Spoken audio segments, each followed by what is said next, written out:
see them in the front? I can see it here. Yeah, do it right now. And you can clap away. He was so passionate about it, he was so committed, he was so respected, he was so driven. He was just so good. He was so good at the job. And the way him and Noel worked really well together. The football stuff, the off-the-field stuff. I think it was just one of those things where everything came together perfectly. I don't think you can manufacture it. You can't recreate a Brian. Magic players, not magic managers, magic players. I can't kick many balls.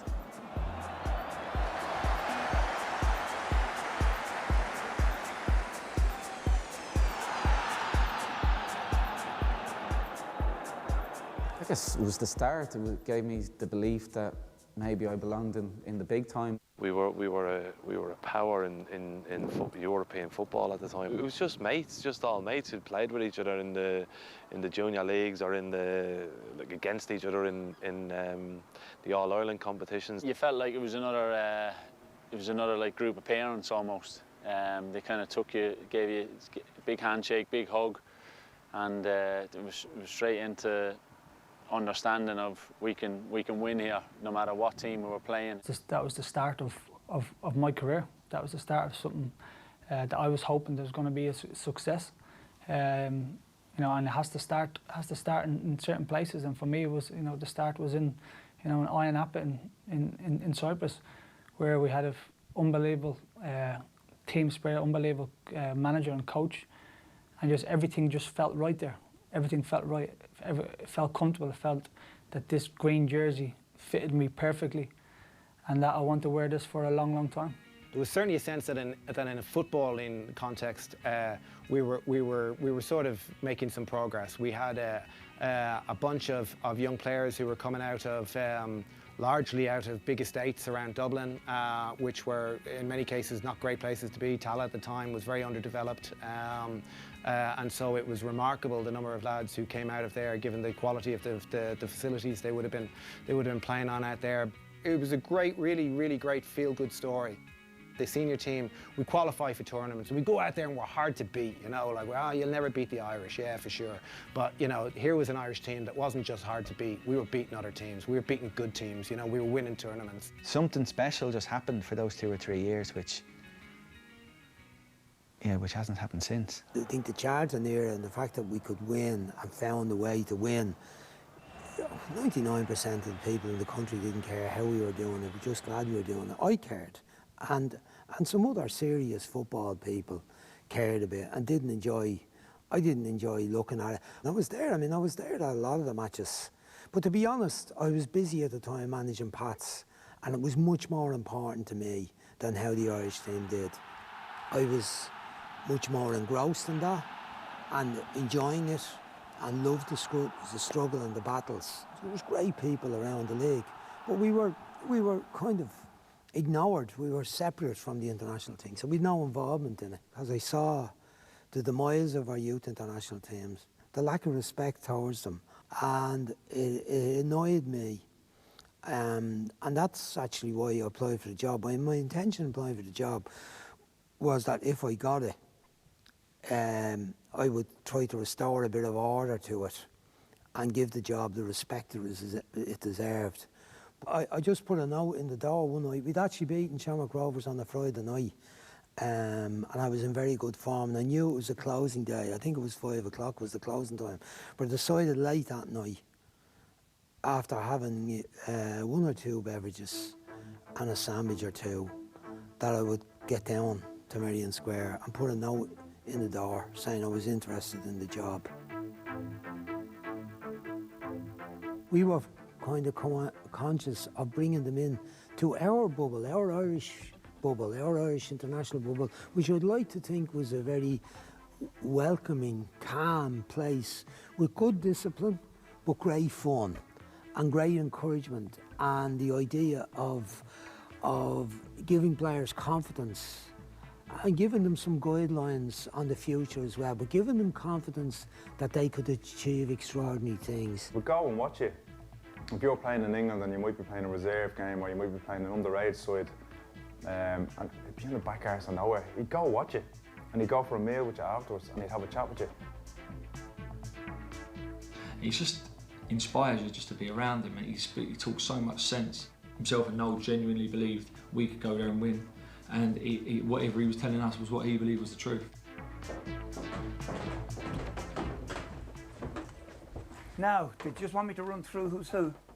That's Desi Baker, Neil Fenn, Brendan Murphy, Glenn Crowe, Neil Inman, Colin Hawkins, Paul Whelan, Derek O'Connor, Aidan Lynch, Damien Duff and Dave Worrell. I guess the first memory of the meet-up was being in a sauna in the steam room with Brian in our fully coated heavy jackets, rain jackets, everything. He'd have us doing star jumps and high knees and mad stuff. We got them to try and adapt to the conditions we're going to face in Malaysia. So we're trying to mimic those conditions, if it's possible to do that in Limerick and to pretend that you're in the deep Malaysia. You know, people go all scientific now to, you know, what you should do and what you shouldn't do, but again, if I was going now with a group of lads, I'd just look down that line because it just builds up your tolerance, your strength to it. You know, lads want to give in after 20 seconds, this is too hot for me, because it was that hot in Malaysia. You'd lose, I don't know, 3, 4, 5 kilos in a game, and I said you'd want to get out of the steam room or the sauna after 30 seconds because you're so hot, but you wouldn't be allowed out. It just builds up your tolerance and you just get used to it. And then we went off on a plane to Malaysia, it was simple as that. You knew you wouldn't see your mum and dad for 3, 4 weeks, didn't have mobiles, nothing like that, but it's where I wanted to be. Niall O'Reilly used to slap me before every game in the face, like proper. He used to like proper slap. What's he doing there? But just get you motivated. And I remember even driving to the games, we all had our earphones in. You could just see we were all just so psyched up that we just wanted to give 150%. Yeah, I think that the scary thing about Ghana was they started singing like songs and everything else in the tunnel, and we're all like, looking at each other going, God, and they all look big and physical. And for us, I think that was the thing. Would we be able to stand the heat and the humidity? Ghana had won the World Cup under 17. They were a very good side. The conditions were obviously particularly difficult for us. The temperatures were up in the 30s. Humidity was just draining you. You were in a lot of sweat, just walking around without even trying to play football in a massive big pitch. Ghana beat us 2-1, but it certainly didn't leave us thinking that we're out of our depth here. We always thought we could win the next one. We're kind of ripping it up in this World Cup, so I started sort of following it from then and just following it all the way to the semi-final. Just the very fact that Ireland were doing very well in a World Cup of any level was quite a big deal. Last match with China, we just needed to avoid defeat, which we did. 1-1 draw, great game, under pressure. Again, playing against a team that the conditions obviously suited. We're much more used to the humidity and temperatures than my kind of red-faced, freckled, ginger-haired boys. But we played very well, and the football we played was really good. We were under pressure because China had to win to stay in it. It was always about playing football and playing to players' feet. We couldn't afford to bang it and chase it. We hadn't got the players who could do that, and we hadn't got the conditioning that could do that. We had to conserve our energy. We were often, you know, allowing teams to come onto us and then intercepting it and then playing on the counter, using the ball into Neil Fenn's feet to be the hold-up player, playing off him, getting Damien into the match. That style of football. But we got some great goals on the counter-attack. Just remember the ball coming back to me and just having a swing at it and then going in. So they were just tense games. It was just a World Cup and it's the elite players, so you know, it was tough. The night before the last 16 match against Morocco, Damien went down with a fever. It was probably gastric, and 2 in the morning he had a temperature of 102. I don't know, it wouldn't have been something I was eating that I ate, but it was definitely a virus, whatever. I had it for a couple of days, didn't get out of bed. So I stayed up the night, sponged him down. Then he went for sleep, and about lunchtime, I didn't think he was going to be right. And myself and Kieran brought him out for a walk, and first he was just jogging. Then he started to jog, and we brought a ball with us, and he started to dribble with it. And then he got more. It was like, I suppose what they say, the sound of trumpets, the old war horse, although he wasn't an old one. Brian accused me of using some sort of weird medications to get him right. Don't know what the doc gave me. He could give you anything, to be fair, Conor, but... Plain two things, discipline to bring down his temperature and also sponge him. And then he passed himself fit and he scored the winning goal, a golden goal they were experimenting with in extra time.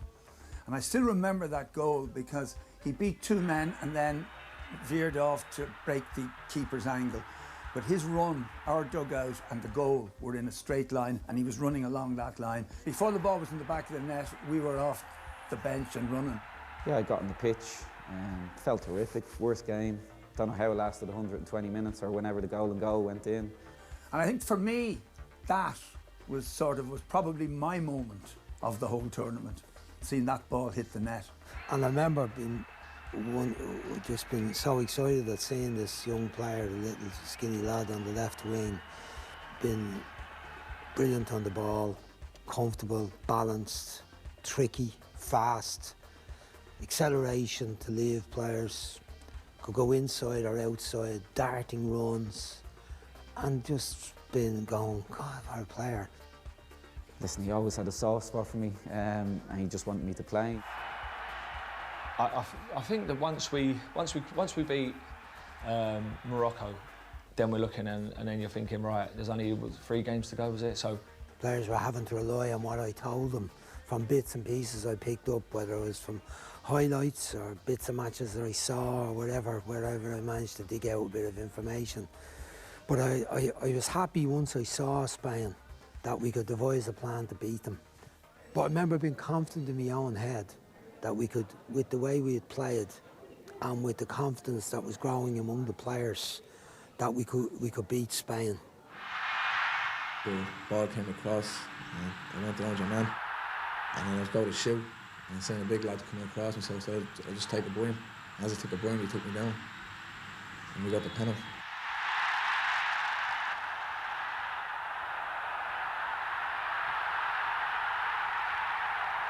Didn't even look at the goalkeeper because the goalkeeper they want to try and intimidate you, like, you know, and put you off and make you take your time and lose your bottle and all things like that. You know, wasn't having none of it.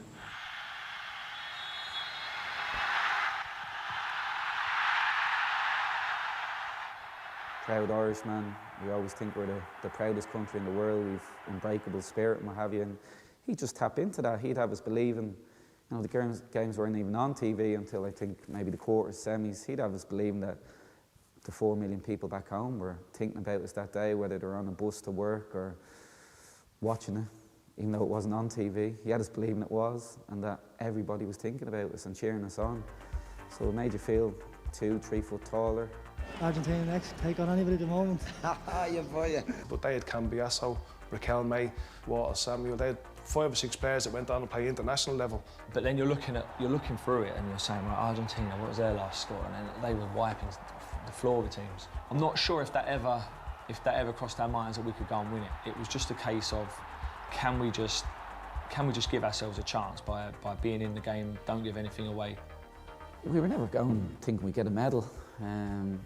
I guess it was the belief maybe after getting out of the group, and then the second round, Spain, that's where you think, hold on a minute here, we're on a little run. So never expected to go that far. So did we overachieve, underachieve? I wouldn't like to say, but we deserved to get where we were. Obviously went to the semis, Argentina, we lost 1-0, but that game could have flipped the other way as well. We played Ghana in the playoff for 3rd place. They had beaten us in our group in the first match we played.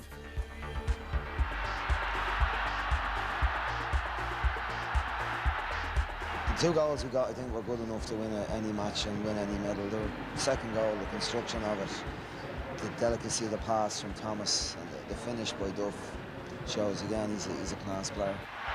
We never even dreamed about it. Like, the notes went out a month ago. It says we 10 being the final, and like all the lads booked their holidays for now, like, so we never even dreamed about it, so it's just amazing. When you look back at it, you think 3rd in the world for a country like Ireland, who's, like you say, never even been for a shout of it before. It's satisfying hearing other countries talking about us as being tactically astute, having great heart, being difficult to play against, good, skillful, all those things are satisfying. Certainly in '97, it's not as though it was like, with such a golden generation, anybody could have, come third in the world. It wasn't like that. So I think, people just liked the fact that here was somebody who could bring a lot of potential out of these young people, I think that was the start of it. I think Malaysia, with them players, they set the ball rolling, certainly. They've been amazing. They're a credit to all of you, their families, every club they've ever played for, every club that's ever played against them here in Ireland. And their performance is nothing short of extraordinary. Will it ever be done again? Will an Irish team ever come home from a World Cup with a medal again? I'd love it to happen, but at the moment it looks like it's unlikely. And Ireland have crowned a magnificent tournament by claiming third place in the world. Brian Kerr congratulates his players, each and every one a hero.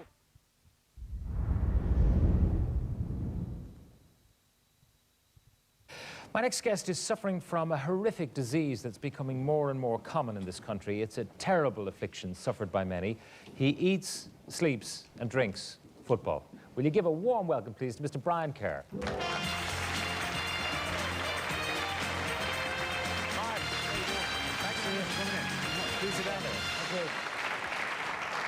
Brian, you did us proud there last summer. What's the secret? I know a lot of priests. A lot of praying. Certainly within the teams, I think there was a confidence after '97 that each team knew coming into the next group that there was an expectancy that we were going to have to do well. But it was a newer time. That maybe Irish people were becoming more confident because of the emergence of the whole trade of Ireland and the rest of the world. Things were changing. Everything seemed to be going well. I mean, it was like, yeah, obviously things are going to work out in the world. Everyone could get a job at that stage. It wasn't yet this situation of, even if you have a job, all your money goes in rent. It was it was a great time. It really was. And it was kind of a really optimistic time. It seemed as though we cracked it, actually. My first time starting away from home, and I was looking forward to it a lot, so I feel I'm a lot fitter now and I'm enjoying it a lot. '97, you seen obviously how well Brian had done with that team challenging in a major tournament. It was something then that obviously you're getting the feeling that there's some good quality players about and they're able to challenge on a big stage, and you want to be a part of that. Maybe the players were coming into that era where we're no longer satisfied to be the underdog, and certainly we put that idea across to the players. Why not? We never talked about, we're not going to have much of the ball here, we're going to be on the back foot, it's going to be hard. We talked about, let's get on it, let's play, let's get at them. I'm doing my leaving cert. Obviously you're getting ready to go to a major tournament, your first time doing that for Ireland, and you kind of have your mum and your dad, my mum in particular, saying now you have to bring your books over to Scotland and stay on top of things, and so I managed to do that, but I don't think the books got opened too many times in Scotland. First match with Scotland, the host 0-0, we were the better team in the match. We didn't play as well as we could have done either, but I think the big thing, Brian and Noel, and the players that spoke about it a little bit as well, was not to lose that first game. We went just through the group, we beat Finland the next match, 2-0. To win that second game against Finland, what a chance we have then of going through. Obviously Spain, the last game, you're thinking, we're fully aware, obviously, the pedigree and the history they had. We beat Spain in the next match, which was an outstanding result and a great performance. Then we beat Denmark. Obviously, after playing Finland, the Scandinavian teams, like ourselves, well organised, well drilled, and we just had that bit more quality and we were able to comfortably come out on top. And we beat Portugal, who were favourites for the tournament, in the semi-final, 2-0. And we played some lovely football along the way. Brian and Noel had Portugal watched, and they'd realised that, yeah, they obviously had good quality, but they were quite physical too, and they like to get stuck in and get a reaction. But with the group that we had at that time, inner city, Dublin or whatever, we had plenty of lads who were able to mix it and enjoy that battle. And now we're all set for the final of the UEFA Under-16 Championship, the European Championship at this age level. And this, as I'm sure you're well aware, and you've already heard of this programme, is the very first time that Ireland have been in a major championship final. We practiced set pieces all week and hadn't had one within range until the final. And they forgot the instructions until I let a roar at Dave McMahon that his role was to get into the wall and try and turn the first man. In fact, he acted like a JCB and knocked down the whole wall and left a big gap for Keith Foy to curler into the top corner.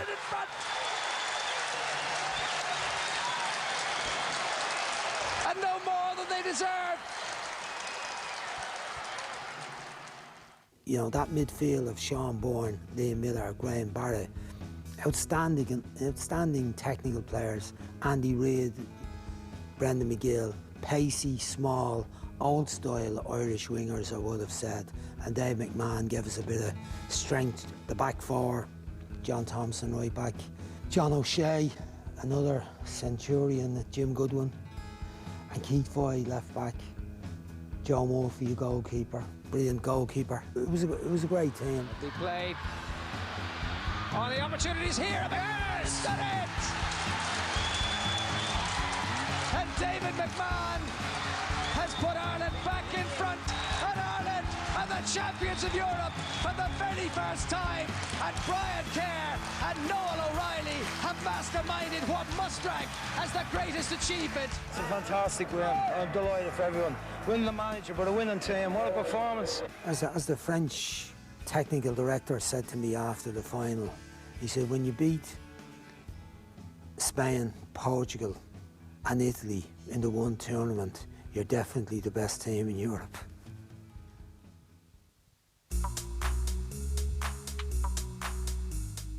Kerr was clearly a manager who was, you know, really passionate about all of this and very capable. And a group of players who were playing well together as a team. I think before Cyprus they'd played something like, you know, we'd played something like 16 or 17 games at different underage levels, under 16, under 17, under 18, and not lost one of them, you know. Well, that was clearly exceptional. So suddenly, you know, there was a feeling that we weren't just going to these tournaments to make up the numbers. Getting there wasn't the achievement. Suddenly people were thinking in terms of making a real impact and potentially winning. When we went there again, the conditions were against us. It was, again, very, very hot indeed. The group looked like a handful. The structure of that tournament is 2 groups of 4, and just the winner of the group goes to the final. So we know it's a difficult group with Croatia, Cyprus and England, and you know only one is going to go through to the final. But I knew we had real quality in the team. We had defenders who would, like Richie and Jay Gavin, who was solid, very difficult to beat. So we knew that we had a good team. In the dressing room was always quite emotional. Brian would speak from the heart. You knew it was coming. Boys felt 100% together. We continue to believe that we have a chance of winning this, and just the team spirit that we had and the banter that we had with the players. We played the British Army. We beat them 37-0 or something like that in a thing. And one of the things I remember was marking the centre forward, and he was like, just let us score one, like, just it would be a bit of fun for the lads. I was like, I'm not allowed. I said, I can't let you do it because the manager will be really angry. So, and then he tried to do it, and we had to stop them, you know, me and Jay Gavin at the back, we had to stop them, and that was the way it was. We beat Croatia 5-2 in an exceptionally high quality match. It ebbed and flowed. We were 2 up. They pulled us back to 2-2 in the first half. We went 3-2 ahead before half time. The match was in the heat of the afternoon. I think it was at 4 o'clock kickoff, and it was boiling hot. But technically we were able to keep the ball and play. They had really good players, but we went on to win convincingly 5-2. You want to prove yourself, you want to make people proud of you, and to lose any game is disappointing, but to lose against England is obviously double that. But I remember coming off the pitch, we were devastated, you know. We didn't play like we wanted to play. It was a dead game that never was going anywhere. It was 0-0 written all over it. And they nicked one at the end. Alan Smith came on and scored. Again, we were really disappointed because we could have done more, I thought, you know, in the game, all of us. and maybe we were a bit reserved, or maybe it was a bit emotional, you know, given the fact that it was England. It was like a derby game. We cancelled each other out. In a twisted way, it probably worked in our favour, because after we'd beaten Croatia, we all sat down and we all sat in the pool, and everyone thought, oh, look at who do these think they are. When England beat us, we done the exact same thing. Noel and Brian brought us down to the pool, had a couple of beers, had a sing song, and all the English players were looking out at the balcony in disbelief at us and thinking they just lost the game. It was a real brotherhood kind of thing, like.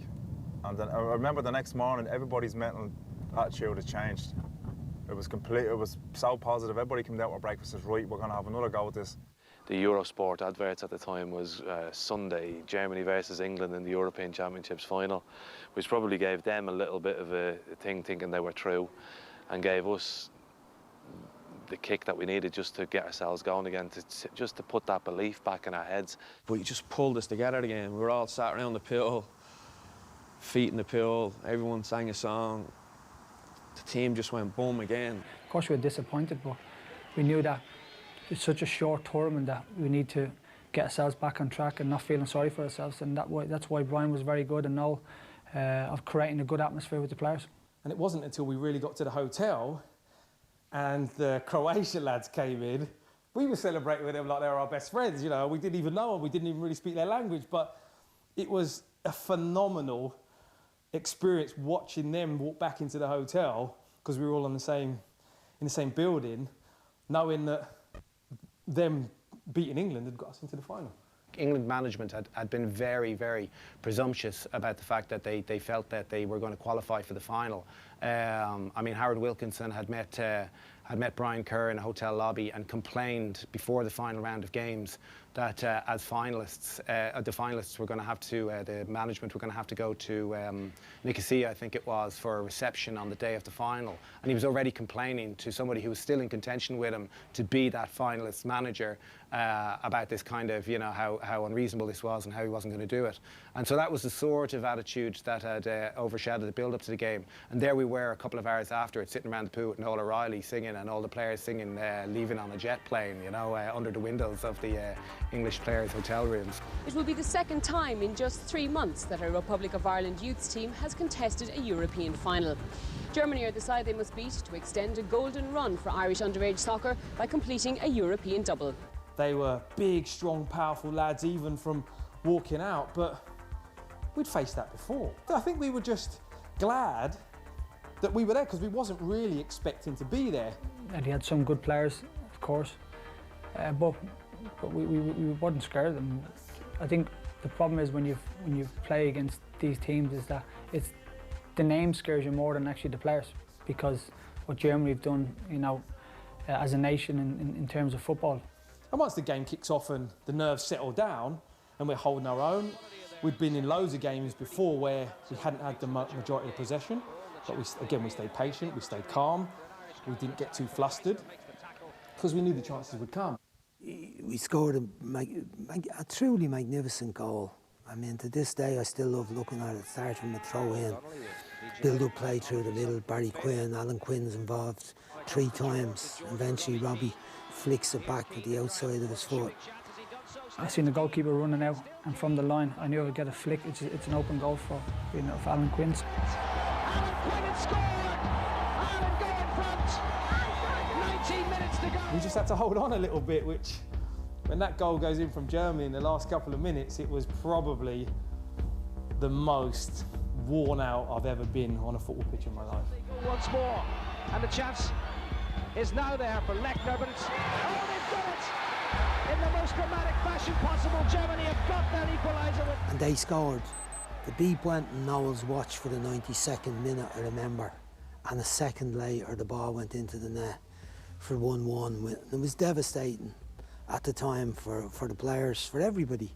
But I remember having to go out and do the team talk before we went to extra time. And I remember saying to the players, if when we started out on this journey in Moldova, back in the desperate wind and cold and bitter conditions in Moldova, I said, remember when we started that journey, if I'd have said to you, look, we don't have to play any of these matches at all, we just have to play Germany 15 minutes each way to win the European Championship. Would you settle for that? I'm sure you'd all settle for that. And they kind of nodded, and I said, well, that's how it is now. 15 minutes each way against Germany to be the European champions. We can do it. We've better players. I believe we're going to do it. And I could see in their body language that the goal we conceded had passed by. And it was now about focusing on what we could do now. It's all over. Extra time ends with the scoreline of Ireland 1, Germany 1. And to decide this European Championship, Ireland and Germany must now meet in the penalty shootout. Spot against O'Reilly. He saved it! What a start to the shootout! KC, 1-0. O'Reilly saved the first one. It's Tim against O'Reilly. It's 2-1. Any striker, any player, you're desperate to score. Facing Stuttgart's Timo Hildebrand. Saved by Hildebrand. Yeah, keeper made a good save, but that's the way it goes sometimes. As I said, penalties is a lottery. So when Liam George was on for the last one, I was very confident Liam would do the job. Two things that scare me still today is I don't know why I asked for that last one, and even when I watch that penalty now, I did not feel an ounce of nerves. I walked up there, so I didn't expect Robbie to miss. You know, I was just on top of the world. You know, I'd had a good tournament. I was happy. I was confident. You know, I knew that I probably struggled less than some of the other lads in the heat. And sometimes you just take that responsibility on, but it scares me more now than it did then. I watch that footage and I don't know what I was thinking. I really don't. When Liam was walking up to take it, I remember in my head going, you know, this is mad. How much this penalty kick means to how all these players will be seeing in the future, and how the staff will be seeing, how I'll be seeing. And the thought went through my mind: if he scores it, we'll be seeing as the team that won 2 Europeans in the 1 year. That hadn't happened before with any country. But you put the ball down. I remember the walk from the halfway line very clearly. I remember bouncing the ball a few times. I remember dropping the shoulder. And as they say, the rest is history.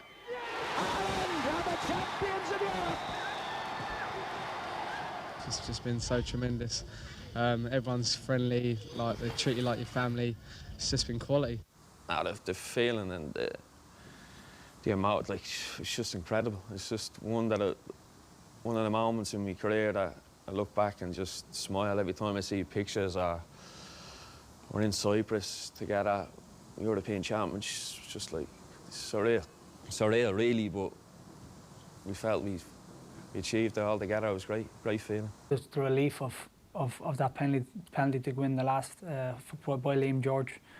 You know, it was just, this 3-4 weeks has been well worth it. The atmosphere for the next 2 days was incredible. Nobody would ever think that Ireland would win 2 European Championships in the 1 year. And to be honest with you, I can't really say how he does it. I really don't. I haven't got a clue. Yeah, you do all these great tournaments and great results in the tournaments, and then you do think, well, why can't we just go on and have careers as international footballs and repeat the same things over and over and over? I took some time out this morning at 6 o'clock on the beach on my own, walked up and down, sat down and had to think about it and tried to sense it. And I must say I had a good little laugh to myself with the idea that Ireland had won both of the European Youth Championships this year, 16 and 18.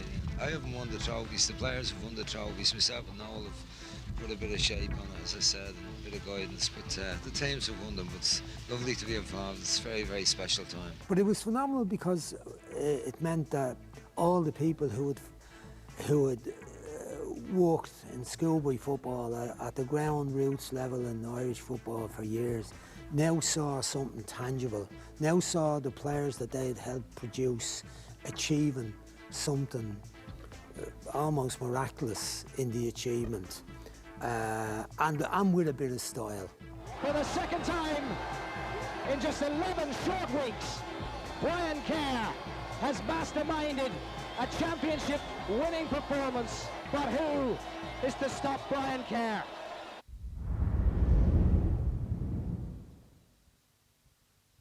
When you're 20, you've no real concept of how unique a position we were in.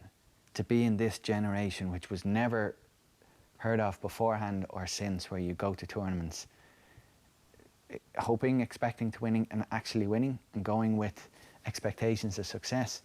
That was just our experience at the time. Like, we didn't realise how blessed we really were to be in that generation. Well, we've been together for a long time, since, you know, the mid-80s with Liam Toohey, and then later with St. Pat's. I was with Brian for 7 years at St. Pat's, and we've had a great understanding of each other, of the game. I think we share lots of ideas and qualities about the game, and I think that's helped. Well, no, he was an extraordinary guy. I first came across him on coaching courses. There was a brilliance about him from the moment you met Noel. There was a light about him.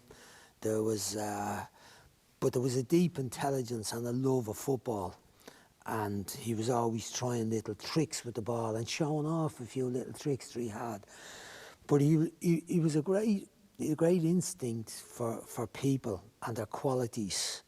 And he was very particular and precise about how things should be done in some ways. But in coaching, he had a very freestyle style of coaching. As we used to say, it wasn't always about BBC, the balls, bibs and the cones. Noel was happy enough just to have the balls. He could make a training session happen with just his body language and his voice and the ball. And players responded to him. You know, we worked well. I was probably a bit more volatile at times on the touchline, but he also knew about winning. And we both understood that, about winning and how to manipulate teams and drive teams, but also shape them into being efficient, winning regimes, let's say. He was excellent helping me in making big decisions, which I always ran by them. He was prepared to argue with me a little bit and throw out some mad suggestions at times in relation to possibilities with the team and in terms of the shape or the personnel. But ultimately, we always came to an agreement on the right way to go. And you know, without him, I would have been truly lost. And I must say, I often felt lost after he was gone.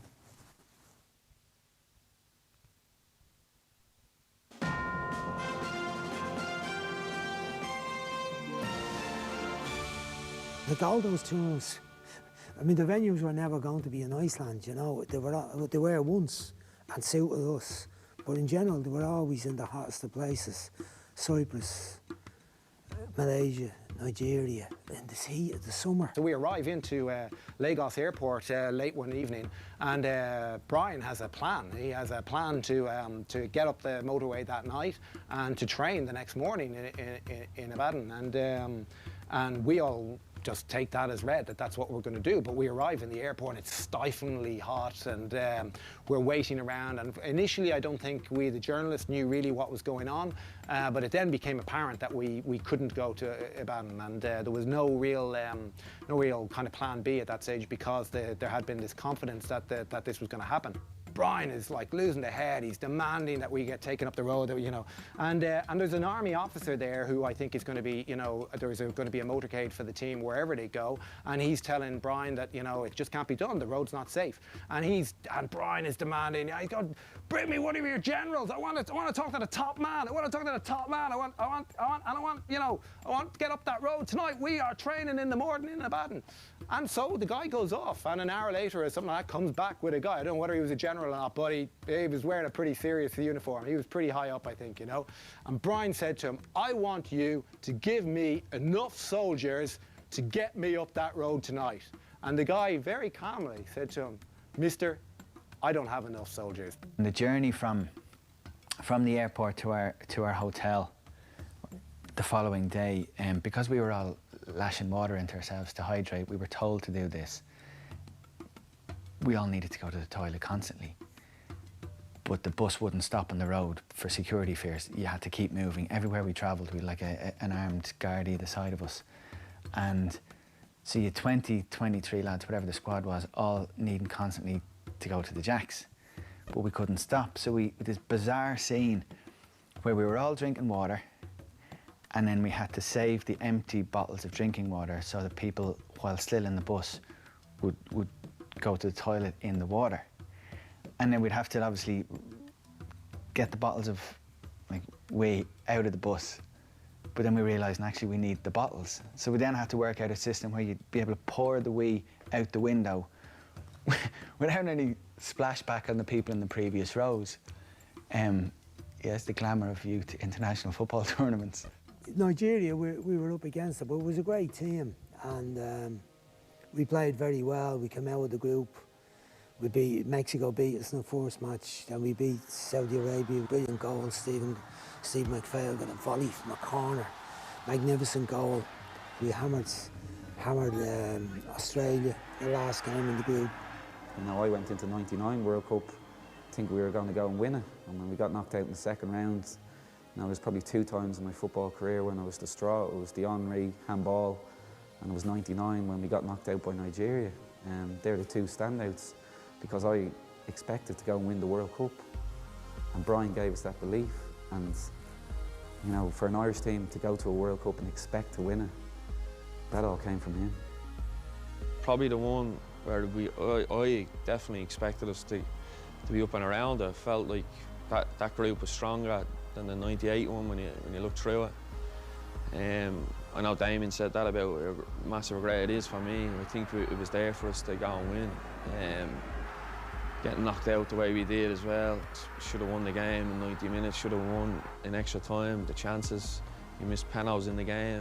It was heartbreaking, yeah, 'cause I think as a group we were really, really flying at that stage. Everything was against us in the game other than the quality of the players.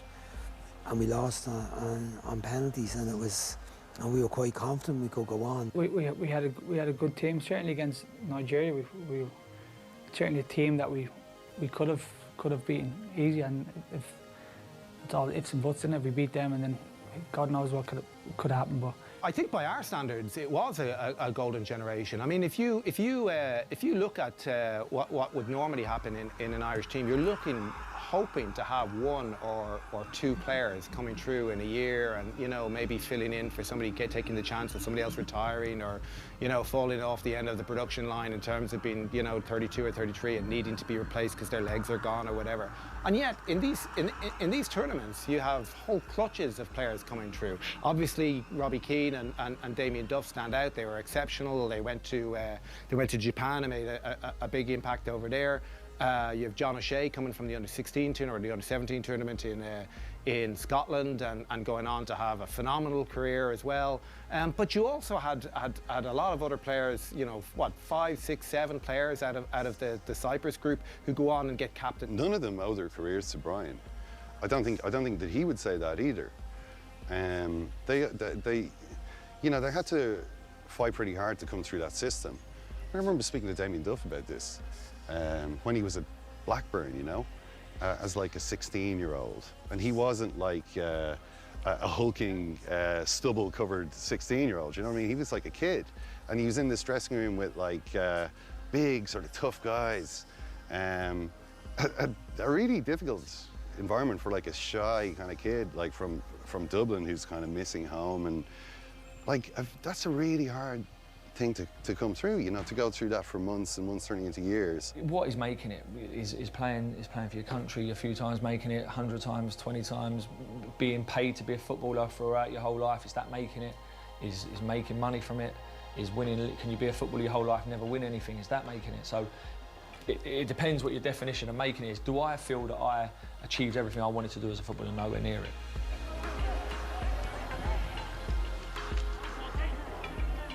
There's so many different factors to being a professional footballer, and one of the biggest ones is luck. You have to be in the right place at the right time, whether it's someone's bad luck with an injury gives you that little bit of good luck, but you have to have that opportunity to take it. It's bittersweet for me, really, because We spend too much of our lives looking forwards all the time, and it's very easy for me to look at Robbie, who's had the best career ever, and he's obviously record goal scorer for Ireland. He's had some fantastic moves. And it's quite easy for me to go, well, I should be, or should have had something like that. You know, Duff has won league titles.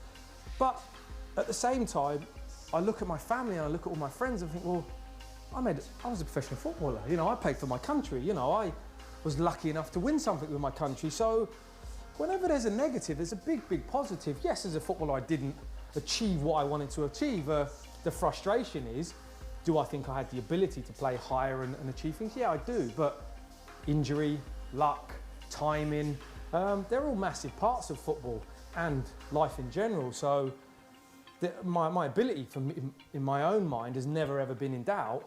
That was because after I left Luton and after I stopped playing for Ireland, I stopped loving the game.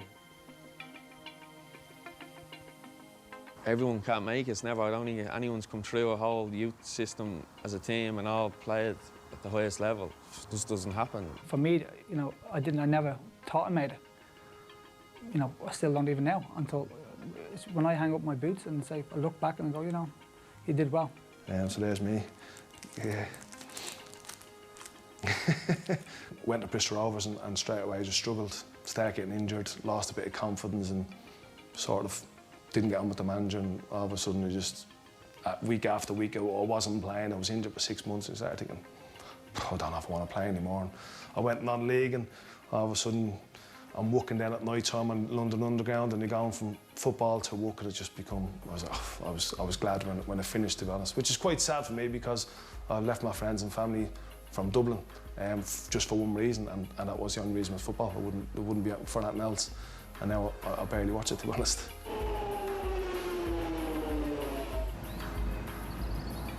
I had many ups and downs when I was over in England. I was there for 8 years, and that fourth year, I couldn't have got any better. I just won the FAU Cup, like I said, and just won the European Championship. Like I think I was 17. As a 17-year-old, what else do you have to achieve at that age? You know, my aim was to try and break into the first team, which I found an awful lot harder because you're competing against international players, a squad of 40-odd players. The mountain becomes Everest then, you know. It's no longer this little hill that you can achieve. So what I found out then is that it becomes an awful lot tougher than you expect it to be, you know. And I went to a few dark places, as I'm sure every footballer does, like any Irish lad that goes across. You're going to have those nights where you just think, is it all worth it, or am I going to see this out, am I going to stick it out, you know. But it's probably a reason why I'm still playing, like, because there's still a bit of fire in me, I believe, that like that hasn't gone out yet, you know. And until it does, then I'll probably, you know, play until the wheels come off.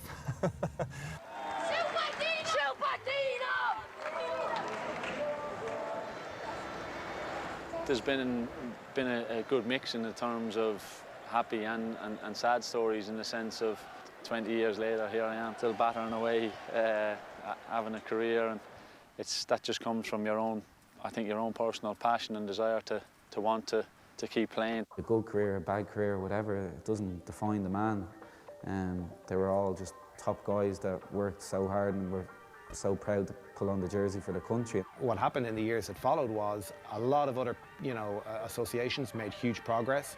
English football, which was almost the exclusive destination for the players who we sent away, exploded financially, and they started, sourcing players from absolutely all over the world. So, immediately the Irish, Scots, Welsh were being bumped down the pecking order a bit. You had to be that bit more exceptional to make it to a big club. And the FAI here was a long way off sort of getting its act together in terms of bedding in an alternative way of developing young players. Things here were still run by a handful of schoolboy clubs who dominated the scene completely. Brian at the time, I remember we were talking to Brian after the final in Cyprus, and he was already talking about how the lessons that could be learned from the other countries, what they had been doing. It had to be enjoyable for them. They were young players away. We didn't want them to be going to a semi-prison for the sake of trying to win a tournament. We wanted them to go where they could have a bit of freedom and make decisions themselves and go out for a walk and have a bit of crack and sit in a McDonald's on the sly and have a McDonald's when we weren't looking. But we'd know about it anyway. But we were prepared to put up with that for the sake of the greater good, of their morale, the performances in the games, what they gave back to each other and us in terms of trying to win the matches. Personally, it was amazing to help that individual growth as a player, and obviously it got me on the career path to Manchester. So that was very special. It was just a good time for Irish football, and I hope that them days certainly do come back, because it's crying out for another few superstars to come through. Amazing times, you know, they worked so well together, I guess, and we were all devastated and still miss Noel dearly, and he's a big loss to Irish football, obviously, and Brian is as well, because he's not involved. But they were just like Bill and Ben, the best mates around. And I remember wanting to go up to Brian and to just, I don't know what I was going to say, just say, you know, at the end of a group, you just say, cheers for everything, best of luck at whatever is next, and, you know, hope you pick me again. I don't know what I was going to say, but I remember going, don't, because you'll start crying. Because just the emotion of the trip, we were like exhausted, physically and emotionally probably by the end. We'd been away so long, been on the road so long, that I never said thanks. Haven't said it to him since either, actually. We tried to bring a bit of joy to wherever we went in our own way. Ireland are the champions of Europe for the second time in 2 months. We might even go to McDonald's. What do you think? Huh? Would you like that? Don't tell your ma.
The Champions League is back this August. Every game live on Virgin Media Sport. This UEFA Champions League programme is brought to you by MasterCard and Pepsi Max, UEFA Champions League official sponsors.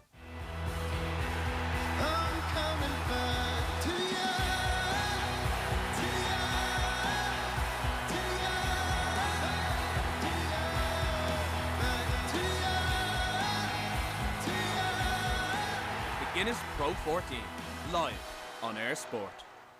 Sign up to Air today and get totally unlimited broadband for just $29.99 a month for 6 months. And get Amazon Prime Video on us for a whole year. Plus the Air Sport Pack for free, where you'll enjoy all Pro 14 rugby and every Champions League game live. That's Amazon Prime Video on us for a whole year, totally unlimited broadband and the Air Sport Pack free for just $29.99 a month for 6 months. Call 1-800-500-300, go in store or visit air.ie. Air. Let's make possible. To play at your best, the slightest adjustments can make all the difference. Every move, every turn, every angle. And when you shave, it's no different. Mach 3 Turbo, made for expert control. Skin Guard, made to help stop irritation. ProGlide, made for our ultimate closeness. So whatever you face, you can always show your best side. Gillette, made of what matters. Walk on, with hope in your heart, and you'll never walk alone. You'll never walk alone. It breaks this time, Kanye for Tony McAtee.